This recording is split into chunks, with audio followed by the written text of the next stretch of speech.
Olá, seja bem-vindo mais uma vez ao canal Vivendo o Reino, que juntos a gente está estudando hoje o episódio de número 11, a Bíblia e as Profecias. E você é muito bem-vindo aqui no nosso canal. Aproveite aí se você ainda não se inscreveu aí no canal, aproveite para se inscrever. Também compartilhe esse vídeo aí com outras pessoas, dê aí o joinha aí também, para estar ajudando a gente para que esse conteúdo chegue a mais pessoas também. E junto conosco aí está, mais uma vez, Marcelo Nascimento, Leandro Menezes, Anderson Cordeiro e eu, Diógenes Gonçalves. Eu não sei porquê, mas parece que é sempre nessa mesma ordem, né? Que tá aí, ó.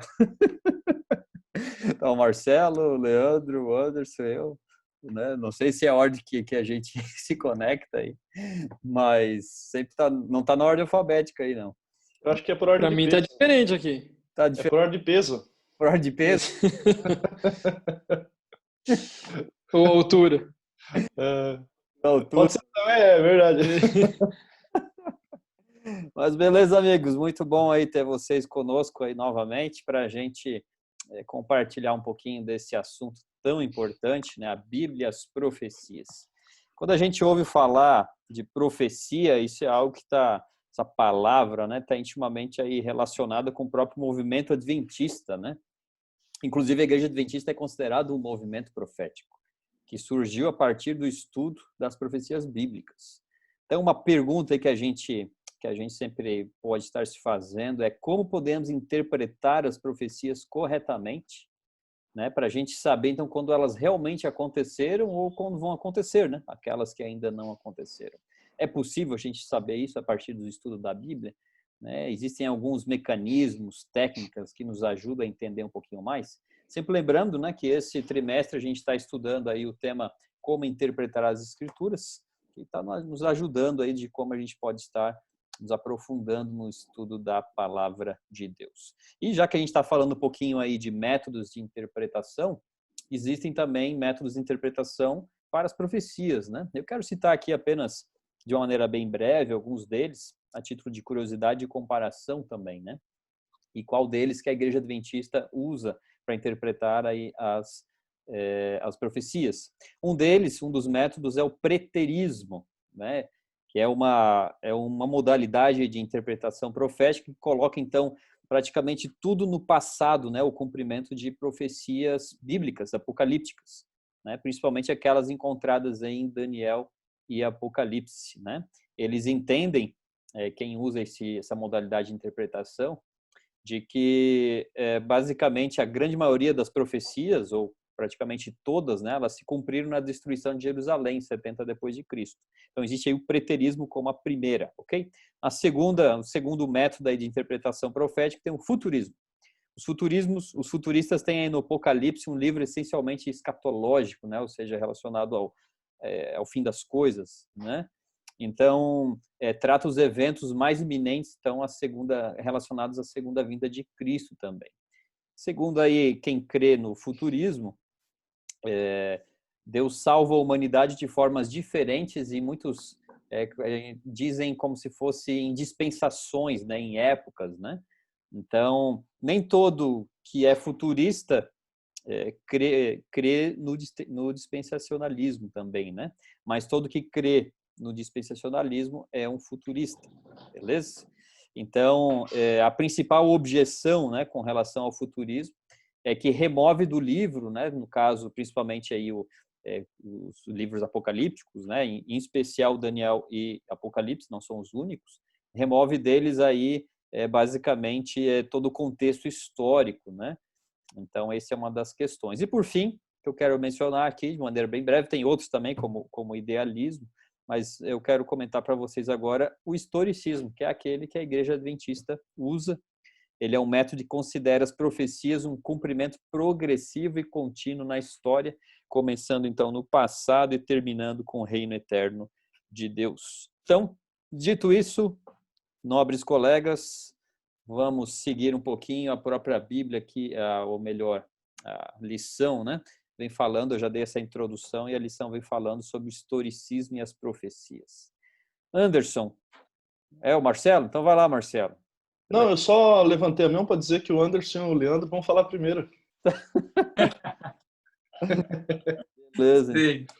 Tá, e o nosso par o ímpar do começo não valeu nada, então. É que o Pois povo que é. está assistindo não sabe. Off. O mão aberta, mão fechada não valeu nada ali. Pois é. O Anderson. Mas ok. Hã? Até dando sequência aí, você comentou da questão do historicismo, né? Isso. E se a gente olhar as próprias profecias de Daniel, eles nos dão a entender a questão de acompanhar a profecia pela história. Você vai ver ali, por exemplo, Daniel capítulo 5, 21, vai dizer que o poder ali, né, pós-Babilônia é a Medopécia, porque diz ali exatamente o seu governante e diz ali de onde ele vinha. Se nós olharmos a questão ali de Daniel também, capítulo 8, verso 21, vai falar, né, que o bode é o rei da Grécia. Então, são paralelos, né, de profecias, simbolismos diferentes, desde a estátua, né, com a questão dos animais, depois o carneiro e o bode, enfim, depois os chifres, né, que nós estaremos vendo também. É uma sequência, enfim, de reinos, né, que vão sucedendo um ao outro. Então, a palavra de Deus é tão boa com a gente, né, Deus é tão bom, que nos deu até mesmo um método de interpretação a qual seguir, para que pudéssemos ver, né, de certa forma, como identificar e como interpretar as profecias. Então, por isso que também, né, de certa forma, não só a igreja adventista, mas se nós olharmos o processo, enfim, de como que é a interpretação, nós vamos ver que essa, muitas vezes, né, seria uma sequência mais lógica, porque o texto está nos dizendo, né, nos dando as dicas de como fazer essa interpretação. Então, isso também me chamou a atenção, e eu achei, né, muito, vamos dizer assim, relevante, porque a gente não precisa ficar querendo adivinhar o que é, o que não é, né? Outra coisa interessante do historicismo é que a gente precisa tomar cuidado também, né, para não ir para os extremos, porque muitas vezes a gente fica procurando sequências históricas, né, dentro da própria história para aplicar dentro da profecia. Isso muitas vezes acontece com o Apocalipse, né, e assim por diante. Então, não quer dizer que tudo que aconteça dentro dos eventos históricos tenha um significado ou uma aplicação dentro da profecia, né? A gente acredita que são coisas pontuais, né? E Daniel nos dá uma base de onde a gente começar vamos dizer assim, né, a trilhar, a seguir. O Anderson, de vocês aí, você falou de alguma dificuldade que pode ser aí um extremo do historicismo, né? Vocês poderiam citar alguma possibilidade de um extremo de estar usando o historicismo? Você falou de, às vezes, pegar algo de agora e jogar para dentro da profecia. Vocês lembram de algum caso, de alguma coisa que você já ouviu falar, ou mesmo algum exemplo, para ficar bem claro, né, dessa dificuldade? O Leandro levantou a mão. Vai lá, Leandro. Um exemplo que eu vejo é a situação a qual nós estamos passando no momento. Legal. Que a gente já viu como a gente diz, vários contorcionismos proféticos, né, de querendo pegar Oi? Labarismos? Querendo pegar a questão do coronavírus aí com a pandemia mundial, querendo encaixar dentro das profecias, alguns perguntando, será que já é alguma das 7 pragas? Sabe, parece que é aquele frenesi de querendo a todo custo pegar algo que está acontecendo e encaixar dentro da profecia. Em vez de primeiro estudar a profecia e ver a profecia onde está dentro do seu local, né? O que está acontecendo. Então, o que nós estamos vivendo, eu creio que seja um exemplo, né? Parece meio até de uma forma forçada, querer encaixar dentro da profecia. Faz tudo parte da preparação da volta de Jesus? Faz. Mas não como alguns já estão encaixando aí, que digamos, as 7 pragas, doença que está caindo no mundo. Então, eu acho que isso já é, digamos assim, um extremo, né? De tudo que acontece, tudo que movimenta, às vezes, políticos, vamos ver onde que está isso. Já é o 8º rei, já é não sei o quê, já é a besta, sabe? Então, assim, querer a todo custo encaixar na profecia a história que está acontecendo. Legal, é isso aí. Acho que Vai lá. Pode falar, você ia dar sequência aí? Falar para você seguir. Beleza, então. Até se a gente for a Apocalipse 9, por exemplo, pode ser um exemplo disso também, porque ali fala, às vezes, de gafanhotos, né? Escorpiões e tal. Então, havia exatamente, se a gente olhar e querer aplicar isso a nações, alguns vão aplicar a Turquia, né, lá e tal e tudo mais. Mas hoje, as interpretações da própria igreja, né, de forma mais recente, nós vamos ver que eles já vão fazer uma hermenêutica diferente. Eles vão aplicar isso à interpretação com textos, né, frases, sentidos que são tirados do Antigo Testamento. E isso dá mais sentido ao texto que muitas vezes você ficar aplicando a algumas nações, passa o tempo, as coisas não acontecem como a gente imaginava e a gente precisa ficar procurando outras coisas para encaixar no texto. Então, esse, às vezes, né, como a gente disse aí, são os problemas do extremo, né, do historicismo. E a gente tem o Antigo Testamento, em Apocalipse, como uma regra de interpretação, vamos dizer assim, né, para nos ajudar a entender o que realmente o texto está querendo nos dizer. Se a gente vai um pouquinho mais para baixo ali do verso 10, capítulo 9, é interessante que ali fala sobre... O texto diz assim, tinham ainda cauda, né, como escorpiões, ferrão na cauda, tinham poder para causar dano aos homens, né? Aqui diz por 5 meses. E alguns tentam aplicar isso, né, a algumas coisas que aconteceram no período da história. Mas se nós formos a Gênesis capítulo 7, verso 24, e o capítulo 8, verso 9, se não me falha a memória, nós vamos ver que é exatamente o período de proteção a qual eles passaram pela dificuldade, né? Ali o Senhor protegendo com a questão da arca, né? A proteção que eles tinham dentro da arca. Então, nesse momento aqui, o Senhor está querendo dizer que durante esse período vai ter a proteção de Deus, né? Então, o Antigo Testamento muitas vezes nos dá uma interpretação muito mais fiel ao texto, né? Do que a gente tentar aplicar, como diz aí o Leandro, né? Muitas vezes um malabarismo aí profético para que dê sentido ao texto. Então, usemos exatamente o que a gente vem estudando durante a lição, né? A questão do solo escritura, né? A questão da Bíblia como a sua própria intérprete. Leandrão, pode ir? Fica à vontade aí. Então, tá bom. Não, o que eu acho mais lindo na Bíblia e as profecias é que nós não encontramos furo. Em nenhum momento na Bíblia nós encontramos um furo, né? Apesar de alguns quererem pegar um texto daqui, um texto dali, dizer que é uma contradição, às vezes até colocando, né, que em um livro da Bíblia dá mais ênfase nas obras, outro livro dá mais ênfase na fé, tipo, querendo achar contradição, mas nas profecias nós não encontramos. Eu digo assim, as profecias para mim é uma evidência muito clara de que nem nós já comentamos em outro momento, que Deus está no comando da história. Deus está conduzindo a história desse mundo. Que nem o Diógenes falou no começo ali sobre essas vertentes da interpretação, né? Quem sabe alguém pode se perguntar, tá, mas existe mais uma maneira de interpretar as profecias como nós interpretamos? Existem, né? Foi aí definido alguns modelos, como o Diógenes explicou, do preterista, que crê que quase tudo do que está no Apocalipse se cumpriu no passado, especialmente no ano 70 depois de Cristo, na queda de Jerusalém. Então, se crê que quase todas as profecias foram cumpridas naquele período. Aí tem o futurista, que crê que quase tudo vai ser no futuro.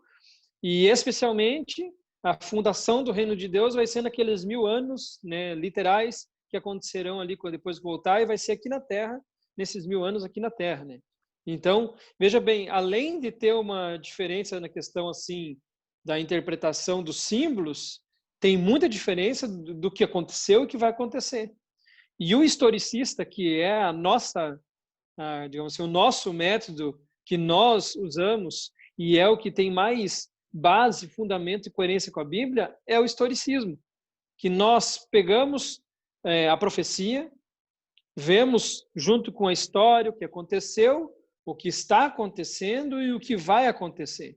Não está tudo só no passado, não está tudo só no futuro, e nem tudo só nesse período, digamos, no nosso presente, né, no nosso período. Alguma coisa já aconteceu no passado, no nosso presente, e vai acontecer no futuro também. E tem o outro que é o idealista, né, que o Jorge também comentou, que crê que tudo acontece só num âmbito espiritual, é uma experiência espiritual. Não é nada literal e nada na história. Tudo que está na profecia é com símbolos, mas é no campo espiritual, né? Então, por que eu creio no historicismo e uso ele para a interpretação da profecia? Porque para mim é o que tem fundamento na Bíblia. O próprio livro de Daniel, se você for estudar, ele é historicista, né? Daniel traz ali a interpretação do sonho de Nabucodonosor e já traz a explicação numa linha histórica. né? E o que eu acho lindo também da profecia, estou falando demais, é que ela se explica, depois ela volta a se explicar mais ainda, e depois ela volta e explica mais ainda, ela amplia, né? E nós vemos bem claro isso em Daniel também, né? Com o sonho ali da estátua, e que foi assim, digamos assim, foi um panorama sobre a história do mundo até a volta de Jesus, né? Babilônia, Medo-Persa, grego, o Império Romano, depois um reino dividido e o reino de Cristo vindo. Tá bom, tá ali, digamos assim, resumindo a história até a volta de Cristo. Mas depois começa a dar mais detalhes, com o leão alado, o leopardo com as 4 cabeças e as asas, né? Então o urso manco com as costelas na boca, o animal monstruoso, já vai dando mais detalhes ainda sobre aqueles animais ali que foram representados com o metal lá na estátua e são impérios dentro da história. Mais para frente, que também nós vem falando aqui na lição, né, sobre o chifre pequeno, o bode, o carneiro, vem trazendo mais detalhes ainda. E quando nós vamos para o Apocalipse, né, vem aqui, digamos assim, esmiuçando mais ainda a profecia. Né? Começa ali com as 7 igrejas, depois as 7 trombetas, né, os 7 selos, 7 trombetas, e assim uma coisa que vai acrescentando mais detalhes, e vai enriquecendo mais a profecia e vai nos situando mais ainda na proximidade da volta de Cristo. Desculpem aí que eu gosto muito de profecia, acabei me empolgando. Não, já aproveitando o que vocês estão falando aí, e a gente está no contexto, como o Diógenes falou no começo, sobre o contexto geral da lição e interpretação de texto, eu acho que um ponto claro para quem está ouvindo a gente e está estudando a lição é, uma vez que eu tenho que usar esses elementos para interpretar as profecias, eu tenho que definir que tipo de profecia. Então, a lição dessa semana ela não fala isso, mas especificamente o que estamos aprendendo essa semana aí é profecia apocalíptica, não profecia clássica. Tem que separar isso também, porque uma não se aplica para a outra, né? Então, a profecia clássica é as profecias basicamente do Antigo Testamento, as profecias dos profetas maiores, profetas menores e tal. Isso é uma maneira de interpretar, elas têm uma característica, elas são locais, enfim. Mas nós temos aqui o que a lição está tratando da profecia apocalíptica, basicamente livro de Daniel e Apocalipse. Vocês falaram bastante sobre historicismo, preterismo, futurismo e entre outras escolas de interpretação, não vou muito entrar nisso aqui, mas o que me chama a atenção do historicismo é que ela é a escola mais antiga de interpretação, mais do que o historicismo, idealismo, futurismo, enfim, ela é a mais antiga. Ela, inclusive, o próprio Leandro falou aí que Daniel, a própria construção da profecia já traz em si a interpretação historicista, porque vai dos dias de Daniel, avançando os reinos até o escatom, lá, até o final, né? E o que a lição está trazendo para nós é que as outras maneiras de interpretar, futurismo, enfim, preterismo e tal, ela faz com que desapareça da profecia o período da igreja cristã, né? Ela cria uma lacuna, ela faz um corte e deixa o período medieval todinho sem nenhum cumprimento profético. Ou seja, joga tudo para frente disso, ou seja, um pouquinho antes da parousia, um pouquinho antes da volta de Jesus, ou tudo para o passado antes da era cristã. E aí elimina todo o período da era cristã da interpretação profética. Isso foi intencional, visto que quem criou a teoria, ou a escola de interpretação futurista e a preterista, foram 2 jesuítas espanhóis, por incrível que pareça, os 2 jesuítas, os 2 espanhóis, só que cada um foi para um lado de interpretação justamente com a ideia de que tirar a identificação do chifre pequeno da interpretação de Daniel capítulo 7, que a gente vai ver agora daqui a pouco nos próximos dias aí da lição, né? Então, veja, já naquele tempo se entendia que o papado e a igreja cristã, eu falo aqui com muito respeito, da época, a igreja medieval da época, ela fazia parte do cumprimento profético do chifre pequeno. E aí, para tirar as atenções disso, foi criado essas 2 maneiras de interpretar, e aí se tirou todo o ônus da prova em cima da igreja cristã da época medieval, né? Então joga tudo para o passado, o Império Romano, ou, por exemplo, tem uma outra escola de interpretação que é conhecida como crítico histórico, ou também chamada de preterismo moderno, que ela tem uma leve diferença, ela faz com que transfere a escrita do livro de Daniel do 6º século para o 2º, ou seja, Daniel escreveu depois dos eventos terem acontecido, né? Que é basicamente aquilo que a gente já estudou algumas lições atrás, eles tiram toda a parte sobrenatural do texto bíblico, né? Então não existe profecias preditivas. Então Daniel escreveu depois da profecia cumprir, disse que é profecia. E aí eles aplicam Antíoco Epifânio. Enfim, tem tudo que é tipo de interpretação. Mas o que me chama a atenção é que o historicismo é a escola mais antiga de interpretação, e inclusive os pais da igreja, lá no começo da era cristã, terceiro século ali, vários deles, eu posso citar aqui, por exemplo, alguns, Irineu, Tertuliano, Clemente de Alexandria, Eusébio, Cirilo, Jerônimo. Jerônimo é um conhecido pai da igreja, inclusive chama a atenção Jerônimo porque ele afirmou que a divisão de Roma nos impérios das tribos bárbaras estava acontecendo nos dias dele, né? Nos dias dele. E ele foi contra justamente um homem chamado Porfírio, que dizia que Antíoco Epifânio era o cumprimento de Daniel, e ele falou, não, está acontecendo agora em nossos dias a divisão do rompimento do Império Romano. Então, Jerônimo é bem citado aí como um dos pais da igreja, e ele era um dos que era historicista. Então, veja, só que justamente por causa da reforma protestante que deu uma ênfase nisso, aí nós temos um outro negocinho chamado contra-reforma.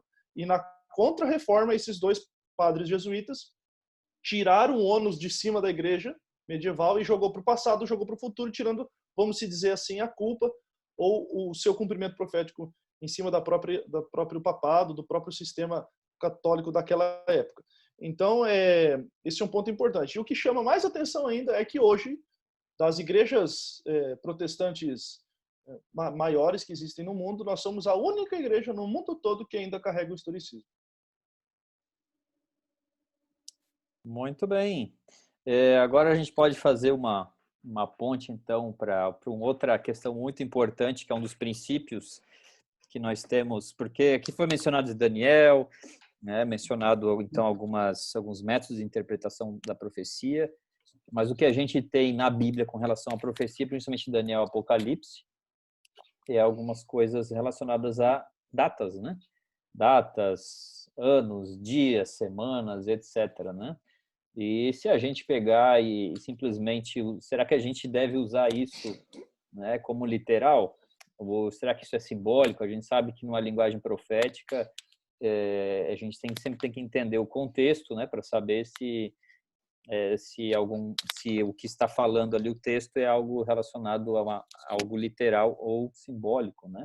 Então, como que a gente faz para a gente entender um pouquinho isso? Então, tem um dos princípios que a gente usa, né, que dentro do método historicista, que é o princípio dia-ano, né? Em que alguns textos bíblicos que nós temos,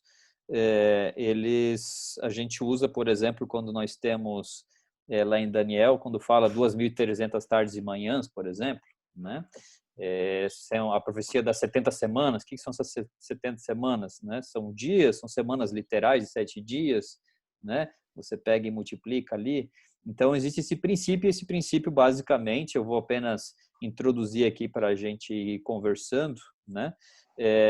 Eles, por exemplo, uma das formas é através, então, desse princípio do dia-ano, que, basicamente, a base dele, né, vem, por exemplo, do livro de Números e Ezequiel, né? Ali, que a partir desses dois textos bíblicos que a gente entende um pouco mais sobre isso, né? Por exemplo, a cada expressão, né, cada dia representando um ano, aparece no livro de Números, se você quiser abrir aí, Números 14, verso 34, por exemplo. Lá tem um episódio, né, histórico dos 12 espias escolhidos das 12 tribos de Israel para espiarem a terra de Canaã antes de sua conquista, né? E aí, depois de 40 dias de investigação, os espias, então, retornaram ao seu acampamento. E aí o relatório negativo de 10 deles levou toda a congregação de Israel a se rebelar contra Moisés e Arão, né? E contra o Senhor também, Deus. A ponto de decidirem apedrejar os 2 espias, Josué e Caleb, que não concordaram com aquele relatório, né? Então a glória do Senhor aparece em juízo a todos aqueles israelitas, e depois de Moisés, então, interceder com Deus pelo povo rebelde, a fim de preservá-los, né? Para que eles não fossem completamente destruídos, Deus, então, anuncia uma sentença, que aí entra. O texto é de Números 14, versos 33 e 34, que eu vou aproveitar para ler aqui, diz assim, ó: Vossos filhos serão pastores neste deserto por 40 anos e levarão sobre si as vossas infidelidades, até que o vosso cadáver se consuma neste deserto. Segundo o número dos dias em que espiastes a terra, 40 dias, cada dia representando um ano. Levarei sobre vós as vossas iniquidades 40 anos e tereis experiência do meu desagrado. Então, há um princípio, segundo até um artigo aí do professor, do pastor, como é que é o nome dele mesmo? Tim, né? Albert Tim, que ele fala que quando explica essa questão aí de números, e o mesmo se aplica aí para o texto de Ezequiel, né? Ele apresenta uma relação tipológica, né? Um paralelo entre os espias e as tribos.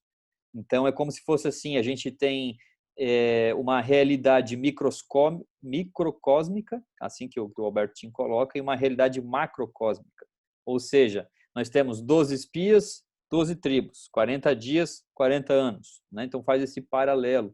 Então, quando fala ali então dessa expressão, cada dia representando um ano, né, ela ocorrendo ali nesse cenário histórico, eles colocam, então faz esse paralelo como uma base, juntamente lá depois com Ezequiel, que possivelmente os colegas aí vão mencionar aí também, para eu não me estender muito aqui. Isso vem formando então um pouquinho dessa base, desse princípio do dia-ano, para a gente entender, né? Sempre tendo o pano de fundo o quê? O método historicista. Então a gente pega, inclusive, o que já passou, você aplica o método do dia-ano e você olha para trás, você vê que de fato se encaixa, principalmente quando você olha para algumas profecias em Daniel e Apocalipse nesse sentido, tá bom? Eu só joguei aqui uma pitadinha, né? Só para ir para o Marcelo, Leandro, o André. Jorge, mas vocês estavam falando aí, você estava falando agora, mesmo antes de Daniel ter sido escrito, né, sequer a profecia, Daniel ter surgido, o pensamento hebraico já estava assim mergulhado ou completamente aí impregnado com essa relação, essa ideia de relação entre ano, dia e ano. E como é que a gente pode perceber isso? Veja, eu não estou falando que esse é uma prova do princípio de ano, mas ele é um pano de fundo que vai levar a gente a entender, então, poxa, agora eu entendi por que chegou lá no princípio de ano. Mas veja, já em Gênesis capítulo 5, por exemplo, quando cita as genealogias ali, fala assim, olha, foram todos os dias que Adão viveu 930 anos. Então, veja, há uma relação entre dias e anos. Então, ele está contando todos os dias de Adão e todos os dias foram 930 anos. E assim fala de Sete e entre outros. Por exemplo, Gênesis capítulo 6, verso 3 diz assim, ó, não permanecerá o meu espírito para sempre com o homem, pois este é mortal. Os seus dias serão 120 anos. Então, veja, tem uma relação ali. Êxodo capítulo 13, verso 10. Portanto, guardarás esse estatuto, fazendo uma referência aqui à Páscoa, né, para guardar a Páscoa. Portanto, guardarás esse estatuto ao seu tempo, de ano em ano. Ok, mas isso está na nossa Bíblia em português, mas no original hebraico tá escrito assim, de dias a dias, não de ano a ano. Só que o tradutor, ao traduzir, ele já interpretou, porque ele já sabia que no pensamento hebraico, quando estava falando de dias em dias, ele está falando de ano a ano.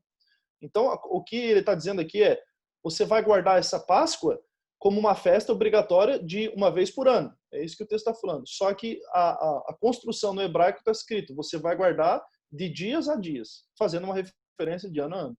Então, essa íntima relação de dia e ano aqui, tanto na prosa hebraica quanto na poesia hebraica, ela dá exatamente esse pano de fundo para a aplicação mais tarde específica desse pensamento, então, num contexto profético, quando Daniel no futuro seria escrito, né? Então, só estou dando essa curiosidade porque ela forma um pano de fundo, porque isso já era parte do pensamento hebraico, essa relação de ano e dias.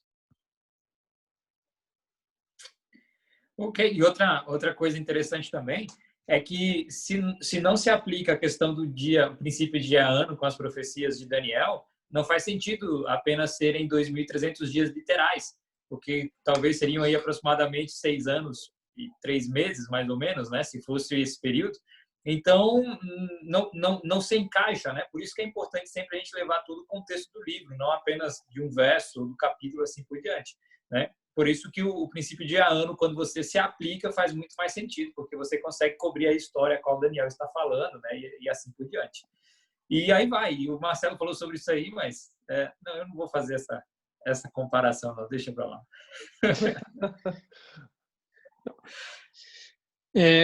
O que eu acho fantástico é que hoje nós temos o privilégio de utilizar a profecia, poder olhar para a história, e nós estamos, podemos dizer assim, dentro da profecia, em um local privilegiado.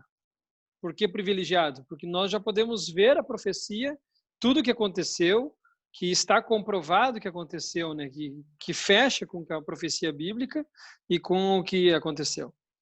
E quando nós olhamos, né, para essa questão aqui, o maior período profético que tem na Bíblia, né, que são essas 2.300 tardes e manhãs, se encaixa tudo certinho, tudo direitinho. Como eu disse no começo, não tem um furo na profecia, não tem dentro dessa questão aqui, não tem um contorcionismo, né, um malabarismo aí para querer encaixar, não, isso daqui vai nisso daqui, isso aqui. Tudo vai bem certinho, desde ali quando foi feito o decreto para o povo reconstruir Jerusalém, contando-se ali as 70 semanas, né, não na forma literal, porque se fosse na forma literal, até a lição traz aqui, né, dizendo no rodapé que daria a questão de 1 ano e 4 meses. Então, e dentro de 1 ano e 4 meses teria que vir o Messias. E isso não aconteceu em 1 ano e 4 meses. Mas quando nós convertemos nessas 70 semanas, que dá, acho que é 490 anos, né? Que dá os 490 anos, e tem toda aquela questão da vinda do Messias, quando ele é sacrificado, o apedrejamento lá de Estevão, né? Então, fecha tudo, fecha direitinho. E é o que dá para a gente interpretar para frente, né? Tanto que o término das 2.300 tardes e manhãs dá ali no ano de 1844, né? E daí tem o grande desapontamento, e que era esperada a volta de Jesus, e Jesus não veio, teve o desapontamento, que se encaixa plenamente também dentro da profecia, como está lá em Apocalipse capítulo 10, né? Que o livrinho seria doce na boca, amargo no estômago, que era a interpretação ali dessa profecia das 2.300 tardes e manhãs, e doce na boca porque era a vinda de Jesus, Jesus não veio e ficou amargo no estômago. Então, se esse dia profético não equivale ao ano, aí nós podemos pegar praticamente esse método que nós usamos, o historicismo, que nós falamos, que é o que a Bíblia usa, podemos, digamos assim, jogar no lixo, porque não se encaixa. E o historicismo traz isso, né? Essa interpretação com a história, e se encaixa direitinho com o que nós lemos aqui, né, Números 14, lá em Ezequiel também, que te dei 40 dias e cada dia para 1 ano, né? Digamos assim, é dada a profecia e já vem a interpretação. Então nós não estamos a rumo querendo, digamos, cavar uma interpretação, não. O que isso daqui pode ser? Mas vamos encaixar isso daqui sendo 1 ano, né? E daí, agora deu certo, conseguimos. A própria Bíblia, como já comentamos desde o início, ela se interpreta. Ela traz o que é relevante dentro do plano da redenção. Ela traz o que é relevante para a salvação. E esse princípio de dia-ano é um que você, como a Bíblia mesmo diz, né, estudando um pouco aqui, um pouco ali, não pegando um texto isolado, a Bíblia num todo, você tem uma interpretação muito, muito clara. Para mim, não tem dúvida em relação a isso, dessa questão do dia-ano, a profecia dos 2.300 anos se encaixando, e nós aqui já nos últimos movimentos proféticos desse mundo, né? E finalizando minha parte aqui, e isso é o que eu acho também muito lindo da profecia, porque nós podemos olhar para a profecia, ver os movimentos proféticos que já existiram, a história, e nos localizarmos dentro da história e da profecia. Nós vemos aqui, eu não estou no começo, pegando aqui a outra parte profética lá de Apocalipse, né, das 7 igrejas. Eu não estou lá nas primeiras igrejas, lá em Éfeso. Quando eu pego ali toda a divisão das igrejas dentro do período da era cristã até a volta de Jesus, nós vemos que nós estamos no período de Laodiceia. E depois de Laodiceia não tem nenhuma outra igreja, a não ser o reino de Deus. Então, nós estamos nesse último movimento profético. Então, assim, toda essa interpretação, questão de dia-ano, historicismo, serve para reforçar ainda mais a minha esperança na volta de Jesus e que Jesus está prestes a voltar. Somando ao que você já tem falado como característica, eu tenho umas outras aqui também. Por exemplo, as visões de Daniel e Apocalipse, elas são, em grande parte, simbólicas. Tem animais, tem chifres, boca no chifre que fala e tal. E aí, no meio do pacote, tem o período de tempo. Não faz sentido você interpretar aquela profecia toda como simbólica e pegar a parte do tempo e dizer que é literal. né? Se você Exato. entende que os elementos da profecia são simbólicos, o tempo citado também é literal. Outro ponto que chama atenção aqui também é que as visões que Daniel traz, elas trazem ascensão e queda de vários impérios mundiais e que é só olhar para a história que a gente percebe esses impérios bem tranquilamente. Então, como eles abarcam mais de 1000 anos de impérios somados aí, e aí a gente vai para a parte final do chifre pequeno, que é exatamente onde Daniel concentra a sua atenção, e aí diz que é 3 anos e meio, comparado com todo o escopo da profecia, não faz sentido, ele se torna desproporcional. Ele é desproporcional à profecia. A guerra justamente entre o chifre pequeno e o altíssimo é 3 anos e meio, mas toda a história da profecia é mais de 1000 anos, não faz sentido. Né? Outro ponto que chama atenção também é a forma singular que tanto Daniel e Apocalipse citam os períodos de tempo. E eles citam de maneira incomum, como não é normalmente que se chama. Tempos, metade de um tempo, 42 meses, 1260 dias. Mas exatamente em nenhum momento ele cita a palavra anos. A gente não tem a palavra anos, que é uma maneira de se contar. Então isso já é um forte elemento, primeiro, que é uma maneira incomum de contar. E justamente na maneira incomum não cita a maneira comum, tem um simbolismo aí por trás. Né? O problema é se em algum momento tivesse citado anos. E aí o nosso princípio de ano estaria quebrado, porque daí como é que define se a palavra ano é literal ou simbólica? Mas em nenhum momento das contagens de tempo a gente tem a palavra ano. Só essas maneiras meio estrambólicas aí de contar o tempo. Né? E deixa eu ver que outra parte aqui também. O Anderson já falou, né, sobre a questão de que como ele é o método historicista vai do dia do profeta, avança pela história e vai até o escatom, até o final, se a gente contar então como literal, tanto as 2.300 tardes de manhã, 70 semanas, qualquer outra coisa, não chega nem perto do tempo do fim.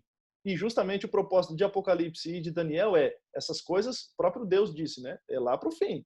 O anjo disse, isso é lá para o fim. Então não faria sentido. E o que me chama a atenção aqui também, para terminar essa minha partezinha aqui, é que nem matemática, né? A gente faz uma conta, faz um cálculo, a gente quer saber se está certo, a gente faz a prova real, que é fazer a matemática inversa, né? Na profecia a mesma coisa. Eu acho que para a questão do princípio dia-ano, vamos dizer assim, para confirmar mesmo, a gente pode olhar para Daniel 2, tudo mais, mas o princípio dia-ano é a profecia das 70 semanas, em Daniel capítulo 9. Ali você tem o princípio dia-ano muito bem estabelecido com a data, a questão da meia semana, cortou a meio da semana, lá a última semana, né? Jesus morreu e tal. Então, a profecia das 70 semanas ela é crucial, é a prova real do princípio dia-ano funcionar e encaixar com a história bem certinho. Então, só para somar aí os outros argumentos que vocês já trouxeram também. Legal, amigos. Só sempre relembrando, né? Todos esses princípios que a gente tem estudado, a gente já está indo aí para o final desse trimestre, né? Desse guia de estudos. Esse já é o episódio 11 e a gente vai até o 13, né? Deixa eu ver se isso, até o 13. Tudo vem dentro desse, vamos dizer assim, desse escopo todo, né, relacionado aí de como a gente interpreta as escrituras, e a profecia está dentro disso, né? Por isso que sai muita aberração às vezes, né? Justamente porque cada semana que a gente vai estudando, né? Estou só abrindo um parênteses aqui que acho que é importante a gente relembrar, de que tudo que a gente já aprendeu anteriormente tem que ser aplicado aqui também para a profecia, né? Então, princípio histórico, contexto, né? Não é a ideia da sua cabeça, e mais quando a gente vai estudar a profecia, normalmente a gente também não vai vazio, então tem toda a nossa carga de vida, do que a gente aprendeu, do que a gente ouviu. A gente tem que fazer um exercício de esvaziar isso um pouco da nossa cabeça, né, para a gente, de fato, se debruçar no texto bíblico e ver o que, de fato, ele está trazendo para a gente, né? O historicismo vem com essa análise, né? Texto bíblico, como você falou, é prova do 7, né? O que já aconteceu, a gente olha para trás, e aí a gente confirma. Daniel mesmo é um caso, Daniel capítulo 2 ali é um dos casos muito, assim, né? Os livros de história que você já estudou na escola, né? Você pega ali, bate certinho, né? Com os períodos, os reis ali, enfim, tudo que aconteceu, né? Então isso é muito importante. E falando aí em Daniel, jogar aí o que é esse, já que o Marcelo comentou aí que em Apocalipse, Daniel, a gente tem monstro, tem besta, tem chifre, tem dente grande, tem leão com asa, tem um monte de coisa aí que foge aí do normal, né? E o que é esse tal de chifre pequeno, né? como que a gente, ou qual a importância, né? Por que essa parte de identificar o chifre pequeno em relação com o princípio de interpretar as escrituras, por exemplo, né? Que é o que a gente está estudando no trimestre como um todo. A gente não está estudando profecia em si esse trimestre, né? Mas a gente está vendo agora, nessa semana, esses princípios. Então, qual que é a importância? Porque quem que é o chifre pequeno, que lá em Daniel coloca, Daniel capítulo 7, capítulo 8, fala, né? Então, e qual é a relação, onde que entra o historicismo nisso, qual a importância da gente identificar essas questões aí? Quem que vai responder aí? Eu sou que faz... O Anderson vai falar aí. O Anderson.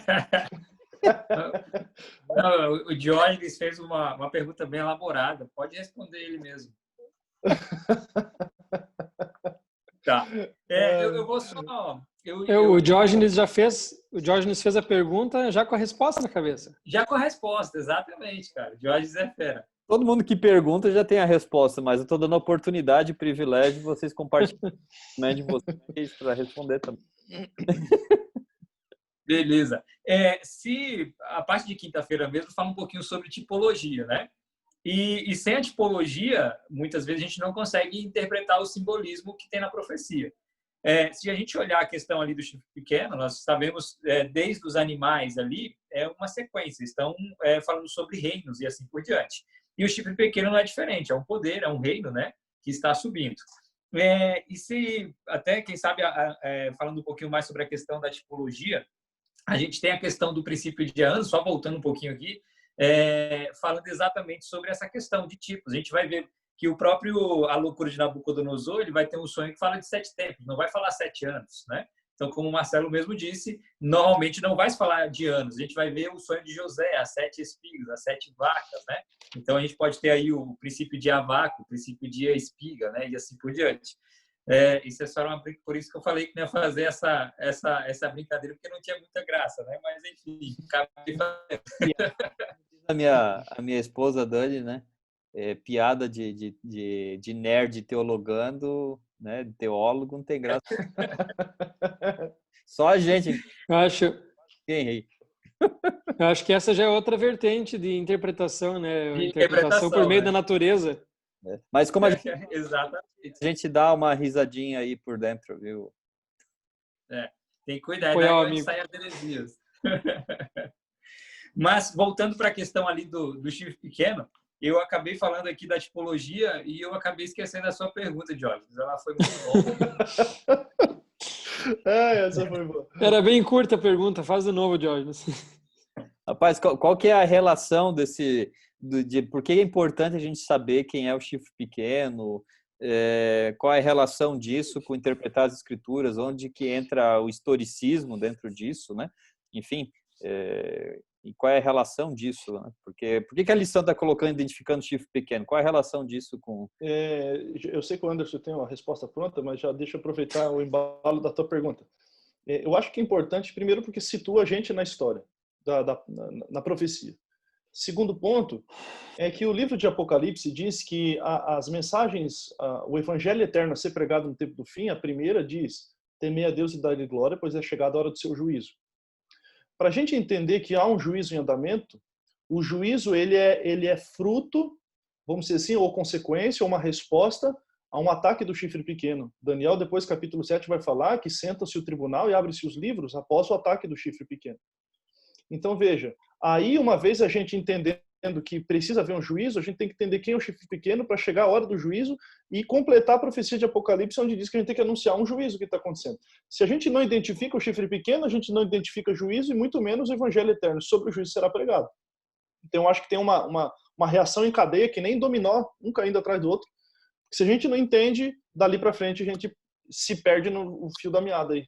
Eu acho que é um ponto para a gente pensar também. Quer falar antes, Anderson? Pode ir, você levantou a mão aí, tá tranquilo. Interessante a gente até comentar um pouquinho sobre o que é o chifre, né, na profecia. Quando se fala em chifre, ele está querendo dizer que é um poder. Ali o animal que é visto, né, naquela sequência dos 4 animais, né, do leão, leopardo, urso, e o quarto animal é monstruoso. tem os dentes de ferro, vai destruindo tudo, e tem 10 chifres na cabeça. É isso, né? Vou compartilhar aqui a tela e você vai explicando o que está na tela aqui, que tem a visão comparativa 7 e 8 aqui, já que você é o cara da profecia aí, ó. Ah, tá. Tá vendo aí? Isso. Oi, imagem bonita, hein, Jorge? É o Google. Então, o animal, né, que tem aqui, ele tinha os 10 chifres, né, o animal terrível e espantoso. E isso está relacionado à estátua do capítulo 2 de Nabucodonosor, né, que é a cabeça de ouro, que era o Império da Babilônia, relacionado ao animal ali, o leão alado, com as 2 asas, representando a Babilônia ali, que era furiosa, né, nas suas conquistas e veloz. Então, imagina você correndo num leão e ainda agora ele com asas. Então, a Medo-Pérsia, né, ali o peito de prata, os braços, simbolizado ali pelo urso manco. Né? E por que manco? Porque um dos reinos, eu nunca lembro qual, mas a Média ou a Pérsia, uma era mais fraca que a outra. Né? E tinha as 3 costelas na boca ali, que também simbolizavam os 3 poderes que tinha na Média-Pérsia ali. O carneiro com os 2 chifres, né? Os 2 chifres simbolizando aí também as 2 nações unidas, né? A Média-Pérsia. Então, o ventre, né? O quadril da estátua de bronze, simbolizando a Grécia. E lá no capítulo 7 de Daniel, simbolizado pelo leopardo com as 4 cabeças e com as 4 asas, simbolizando ali também a velocidade que os gregos expandiram o seu império. Né? E por que 4 cabeças num leopardo? Porque depois da queda de Alexandre o Grande, que era ali o grande líder da Grécia, né? Os seus 4 generais, eles dividiram ali o que a Grécia tinha conquistado e fizeram cada um ali a sua parte, né? Então, essas 4 cabeças simbolizando os 4 generais. E o bode também com um chifre ali simbolizando a Grécia, com o seu poder ali, Alexandre o Grande sendo um destaque, né, comandando ali, e morreu tão novo. Também não teve assim uma vida longa, né, o Império da Grécia. As pernas de ferro, então simbolizando o Império Romano, que veio na sequência da Grécia, e como acho que foi Diógenes comentou, qualquer livro de história confirma o que está no Daniel capítulo 2, Daniel capítulo 7, Daniel capítulo 8. Então essas pernas de ferro aí simbolizando o animal terrível e espantoso, né, com seus dentes de ferro. E veja, a manipulação do ferro, que é as pernas também da estátua, era uma das artes do Império Romano. Né? E daí, desse império, surge ali a ponta pequena.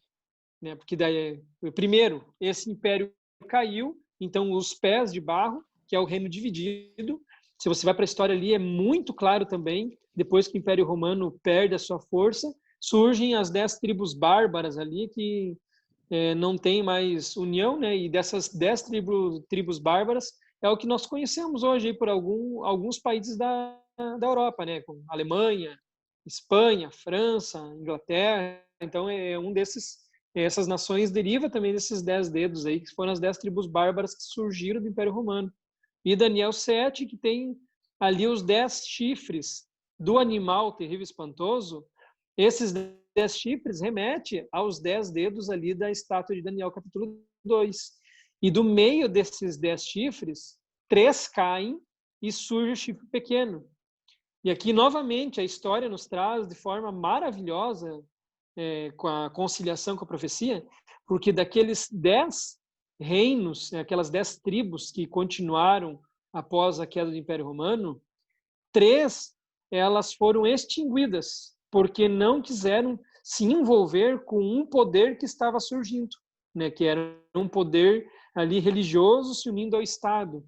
Então, 3 tribos são eliminadas, os 10 chifres que são quebrados, né, da cabeça do animal terrível e espantoso, e surge o chifre pequeno, essa ponta pequena, que parece, por ser pequena, mais fraca que os outros chifres, mas, na verdade, ela domina todos os outros, e ela fala contra o Altíssimo, fala contra os santos, blasfêmia e age, e como a gente diz, ela pinta e borda, né? E tem aí um período muito longo do seu poder, até a sua queda, quando o chifre pequeno aí é tirado de cena, né? Então, o que eu acho interessante, novamente falando aí sobre a conciliação da interpretação, como nós falamos no começo, que ela vai se ampliando, né? Daniel capítulo 2 dá um panorama só falando sobre os impérios. Daniel capítulo 7 já dá um pouquinho mais de detalhes. Daniel 8 já se aprofunda mais ainda e já não em todos, em toda a sua interpretação, né? Que vem falando ali. Já tira a Babilônia de cena, porque Babilônia já não existia mais o Império Babilônico, né? Agora, quem estava ali no momento que foi escrito o capítulo 8 ali era a Medo-Pérsia, né? Não escrito, o cenário do capítulo 8 já é da Medo-Pérsia. Então, esse chifre pequeno que surge, ele é o que vai alterar a lei, que vai alterar dias, é o que vai perseguir os santos, vai blasfemar contra o Altíssimo. E tem toda essa conciliação aí do capítulo 7 com o capítulo 8, né, que ela representa esse poder, que blasfema, que tem seu poder até o tempo do fim. Ô, Leandrão, complementando o que você está falando ali, veja, a gente já estudou isso em alguma lição para trás aí. Eu lembro aqui que a gente até conversou sobre a questão da repetição, vocês lembram? Né? Que quando a Bíblia fala da repetição, ela tem uma ênfase e quer dar um detalhe, uma importância ali. Na profecia está a mesma coisa. Veja que o capítulo 2, 7 e 8, ele é uma repetição, só que aquilo que repete do 2 para o 7, ele dá uma repetição com desdobramento. Do 7 para o 8, ele repete, mas com um desdobramento um pouco maior. Então, ele está querendo apenas repetir e trazer elementos novos para dentro da profecia para a gente começar a entender. Então, é algo muito importante a repetição dentro do livro de Daniel. Pelo menos 3 capítulos estão falando sobre o mesmo período de tempo. Outra coisa que chama atenção... E Marcelão, diga. É só uma comparação que me veio na mente aqui. Mas por que essa repetição? Por que Deus já não concedeu toda a revelação lá no capítulo 2 para Daniel? Nós precisamos da repetição e com ampliação. Eu vejo pelo meu menino aqui, o Davi, meu filho de 1 ano e 10 meses. Quando eu comecei a contar para ele a história de Sansão, era uma história assim mais generalizada, né? Aconteceu isso, aconteceu aquilo e pronto. Quando ele já sabia de cor praticamente essa sequência, a gente começou a contar mais detalhes. E depois foi ampliando, contando mais detalhes. Hoje praticamente ele conhece a história de Sansão de ponta a ponta com os detalhes.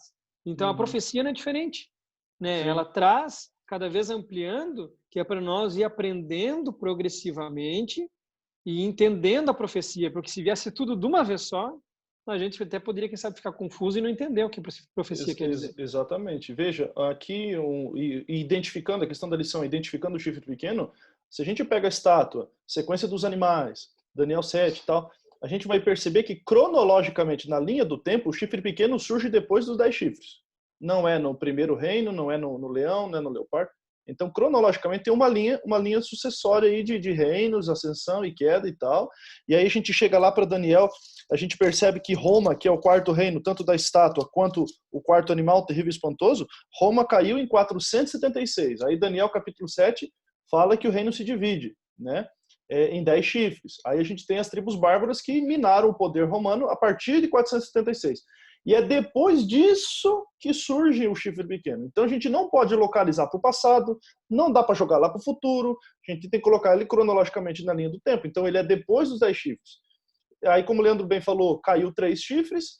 Esses 3 chifres, daí, se a gente parar para pensar, as 10 tribos bárbaras surgiram após o Império Romano, como uma fragmentação do Império, e 3 caem, a história mostra bem evidente, pelo menos 3 tribos, que, como o Leandro falou, não concordavam com o chifre pequeno, porque na realidade eles eram arianos, né? Eles seguiam o princípio arianismo aí, a teologia do arianismo, que acreditava que Jesus não era divino. E aí a igreja combateu, esse império combateu e tal, e literalmente caiu vândalos, visigodos e ostrogodos, e a partir do ano aí 538 surge esse reino que Daniel capítulo 7, verso 24 diz assim, olha, e depois deles, né, vai se levantar um e ele vai ser diferente. Ele não vai ser como os seus antecessores, ele vai ser diferente. E aí justamente o que torna ele diferente? Porque além de ser político, ele também é religioso ao mesmo tempo.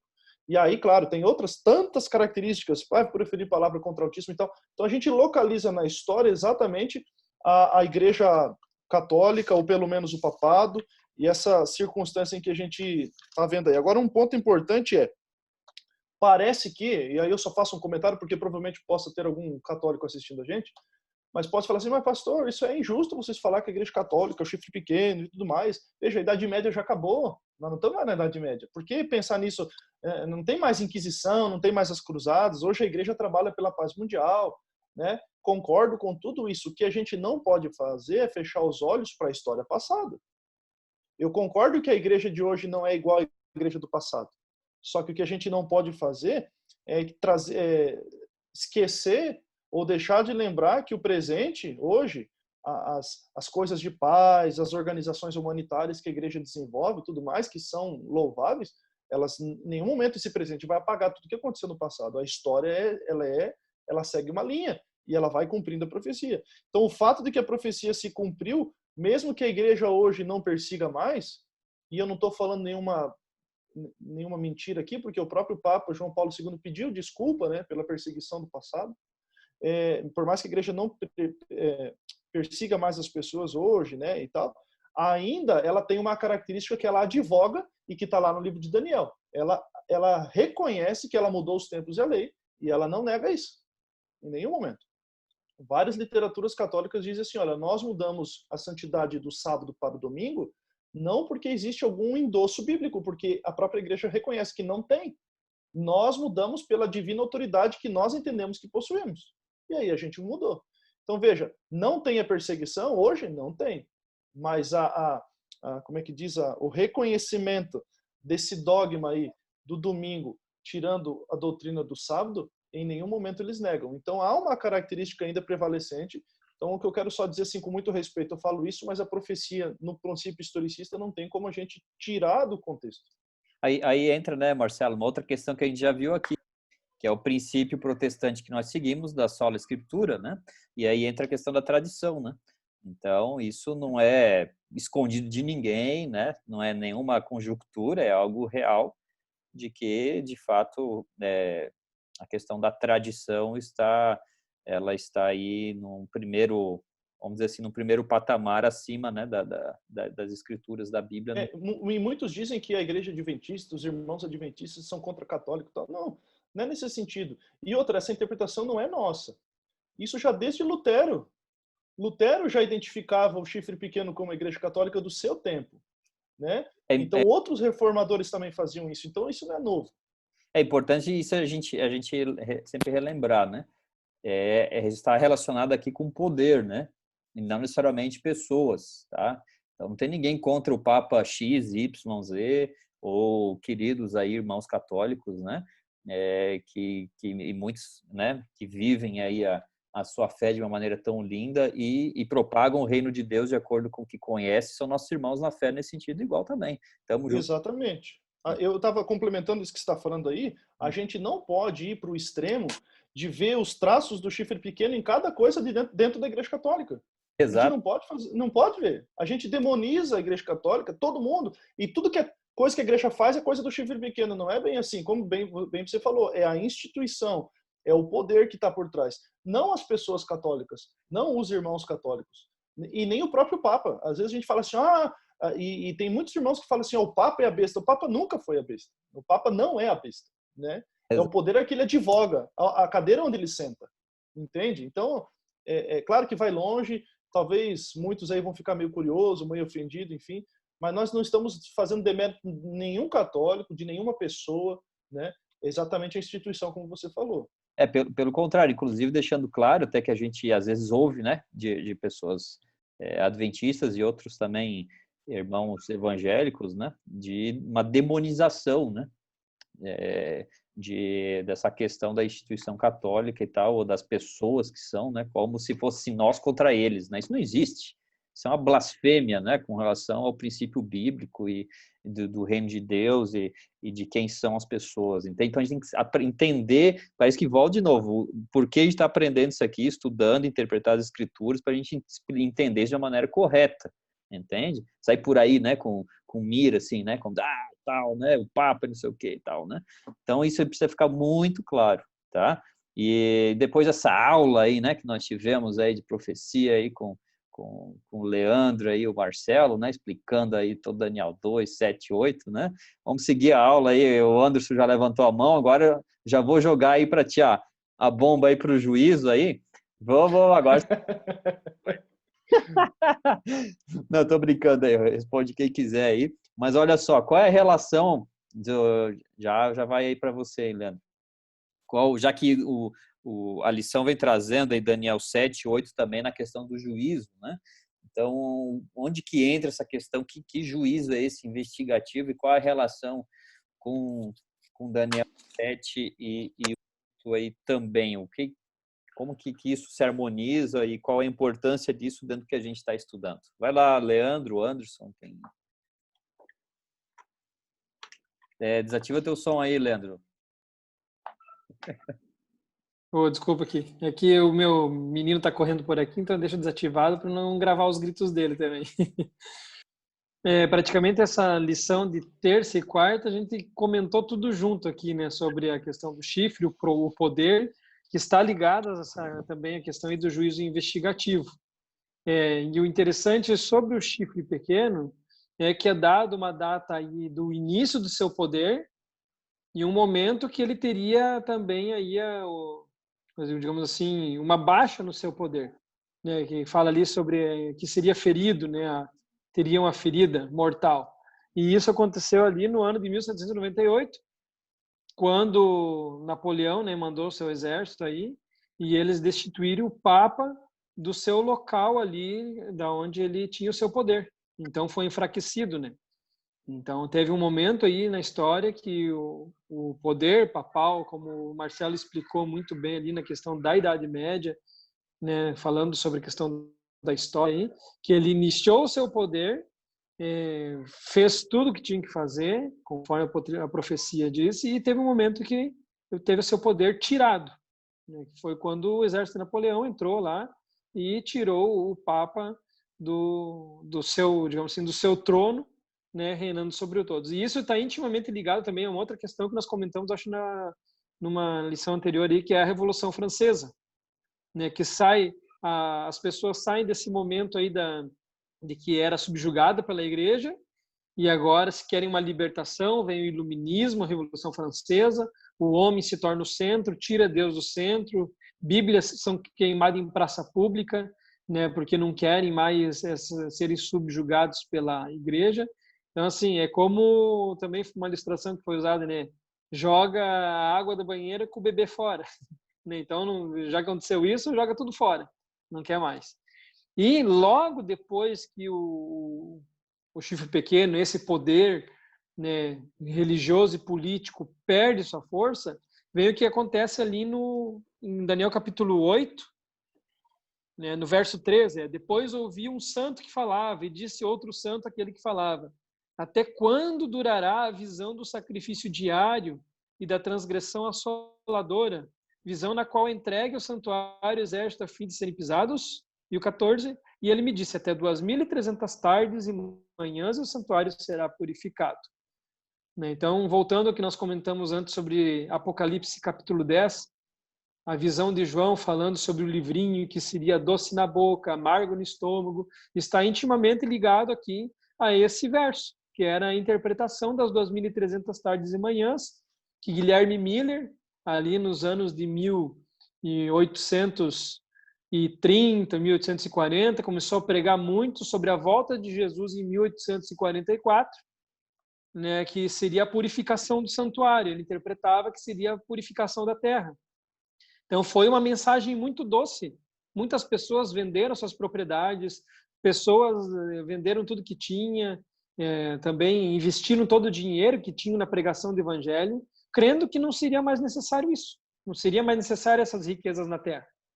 E venderam tudo, investiram na pregação, porque Jesus voltaria e queriam mais pessoas salvas.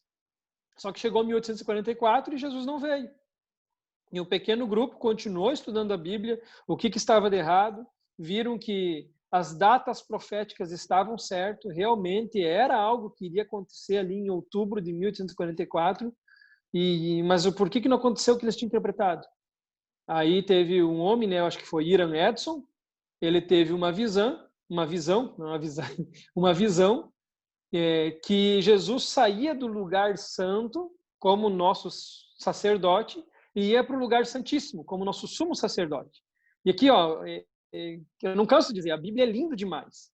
Porque aqui nós estamos vendo tudo aquele esquema do santuário lá no deserto, o sentido que tinha, né? Remetia a Cristo, a vinda de Cristo, a morte de Cristo, Cristo ressuscitado, indo para o céu como nosso sacerdote, entrando no santuário, e depois, uma vez por ano, né, o santuário era purificado lá no deserto. E agora tem a purificação do santuário no céu. Aí alguns podem se perguntar, tá, mas o santuário no céu, ele está contaminado? Veja bem, é a linguagem simbólica. Começa aqui, então, a intercessão de Cristo por nós. É a última parte do ato do sumo sacerdote lá no santuário. Então, é a última parte. Então, começa essa questão do juízo investigativo. Após 1844, né, que o livrinho foi amargo no estômago, que Jesus não veio. Mas o verso 11, lá do Apocalipse 10, diz o quê? Ainda é necessário que profetizes, que continue pregando, falando do evangelho, continuar pregando sobre essa mensagem. Então, era um momento de se intensivar mais ainda a pregação do evangelho, né? Após essa data e após o término das 2.300 tardes e manhãs, que o santuário seria purificado, dizendo que Jesus estaria no seu último ato do santuário celestial, né? Como sumo sacerdote. E após disso, o que o sumo sacerdote fazia? Saía do santuário. Saía do santuário, tinha mais algumas partes rituais que ele fazia, mas o que isso remete para nós? Que Jesus hoje está no seu último ato, e depois disso é a sua volta. Então eu sei que eu ampliei um pouquinho mais até do que só que a Bíblia diz aqui, né? Mas é que eu acho muito linda essa questão, unindo aí o santuário com a profecia, com o que aconteceu e com o que nós estamos vivendo o momento hoje. Fala, Marcelão. Completando aí o que você está falando sobre a questão do juízo investigativo, muitas igrejas, religiões, pensamentos, teólogos não creem num juízo de investigação. A gente, inclusive esse termo, juízo investigativo. Mas todo julgamento pressupõe uma investigação. Isso na nossa vida normal é assim, não vai nenhum julgamento sem saber os eventos, os prós e os contras, a acusação e a defesa. Com Deus a mesma coisa. No livro de Daniel, capítulo 7, verso 9 e 10, diz assim: continuei olhando até que foram postos um trono e o ancião de dias se assentou. Ok. Eclesiastes 12, 14 diz: porque Deus há de trazer juízo todas as coisas, todas as obras, as que estão escondidas, quer sejam boas, quer sejam más. Então, a Bíblia é recheada, a própria ilustração do santuário como um tipo, né, trazendo a ideia do dia da expiação como um dia de julgamento. E aí, se você vai para Daniel capítulo 7, verso 25, que a gente fala sobre o chifre pequeno, as ações, vai proferir palavra contra o Altíssimo, magoará os santos do Altíssimo, cuidará de mudar os tempos da lei, e vai ser entregue os santos na mão por um tempo, 2 tempos, metade de um tempo. Enfim, aí o verso 26 diz assim: mas depois se assentará ao tribunal para tirar o seu domínio. Então, veja, o julgamento acontece exatamente após essa supremacia do chifre pequeno. Então, a gente já começa a localizar na linha cronológica do tempo o período que o juízo começa, né? E aí a gente vai para 1844, tudo que você já falou aí, que é bem interessante. Agora, a pergunta que fica o livro de Daniel fala, e outros textos da Bíblia falam que há livros no céu.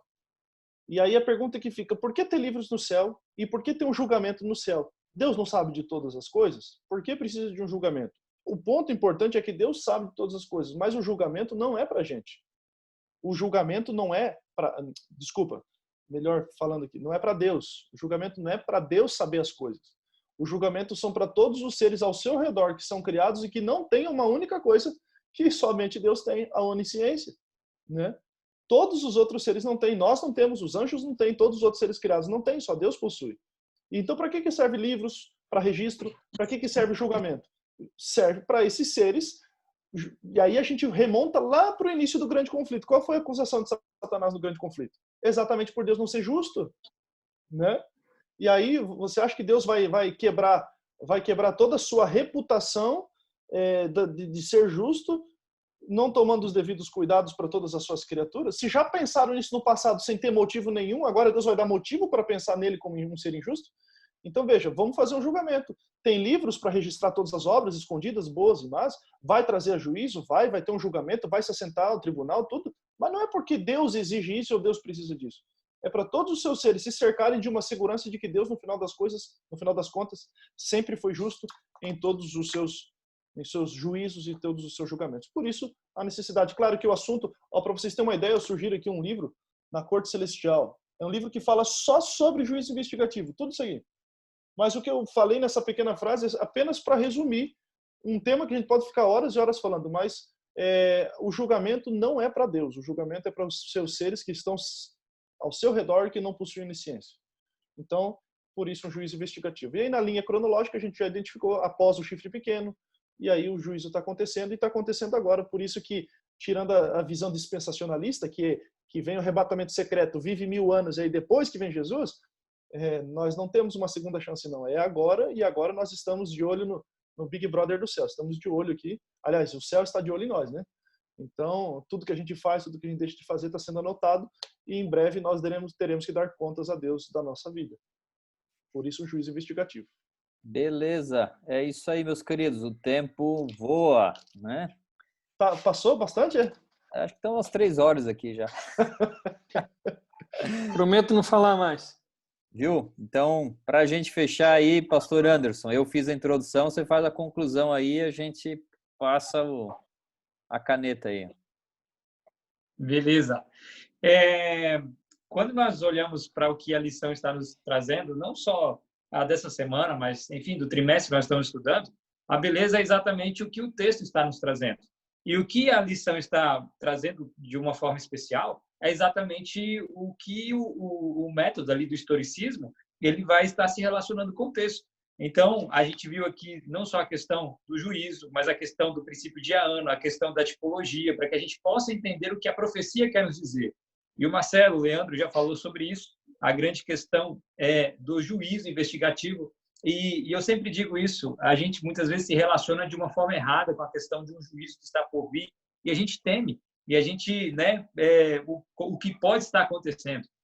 Mas a palavra de Deus diz que aqueles que estão ao lado de Cristo Jesus, eles têm exatamente a segurança de ter um advogado fiel, um representante, né, na corte celestial, que está exatamente para oferecer as suas obras por nós. Ou seja, quando o céu olha para mim e para você, não está vendo exatamente um pecador em si, não está vendo as nossas obras, mas está vendo as obras de Cristo Jesus. E é por isso, então, que nós somos justificados, né? Não por nós mesmos, mas pelo que Cristo Jesus faz por cada um de nós. Amigos, essa é a grande questão. Nós estamos entendendo como interpretar a Bíblia. Eu sempre digo o seguinte, como que a gente pode chegar à conclusão de alguma coisa? É experimentando. E sem estudar a Bíblia, sem chegarmos exatamente à conclusão de que ela se interpreta por si mesmo, usando exatamente essas ferramentas e métodos, se nós vamos ao original, se nós vamos à Bíblia, exatamente destituídos, né? Ou seja, largando mão de quem nós somos, dos nossos preconceitos, da nossa formação, enfim, da nossa cultura, isso é a parte mais difícil, né? Deixar que o texto, enfim, fale, e não os nossos pressupostos, né? Então, nós estaremos seguros de nós mesmos e a palavra de Deus estará moldando e transformando a nossa vida. E é isso que eu creio que é a parte mais bonita do que nós estamos estudando. Deixar a Bíblia falar por si mesmo. Experimente, né? Muitas vezes você pode estar se perguntando, às vezes você que está nos assistindo, você ainda não conhece o método do historicismo e assim por diante. Então, eu sempre digo, se você não experimentar, você nunca vai saber exatamente o que é. Então, investigue, estude, para que você, então, possa chegar à conclusão do que realmente a palavra de Deus vem nos trazendo, né? E é exatamente comparando uma coisa com outra que nós chegaremos a uma conclusão do que realmente é a vontade de Deus. Então, que possamos viver essa vontade sem o medo do juízo.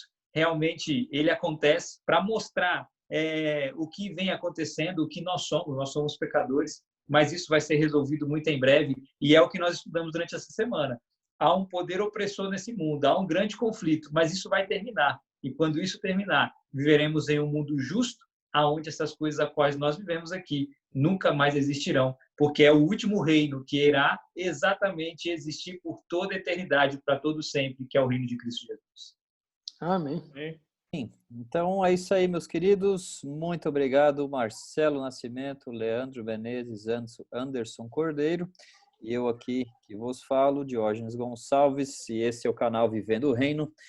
Dê o seu joinha aí se você acha que esse conteúdo é relevante para você, né? Faz o que o Marcelo estava apontando, compartilhe isso, se inscreva no canal, tem um sininho aí para você ter a notificação,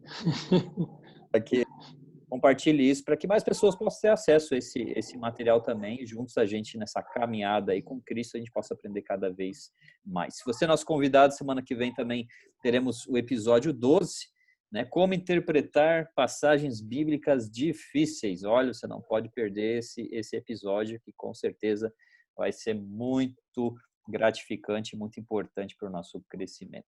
Então, que você siga vivendo o reino, amando Deus e as pessoas. Deus abençoe aí a todos nós.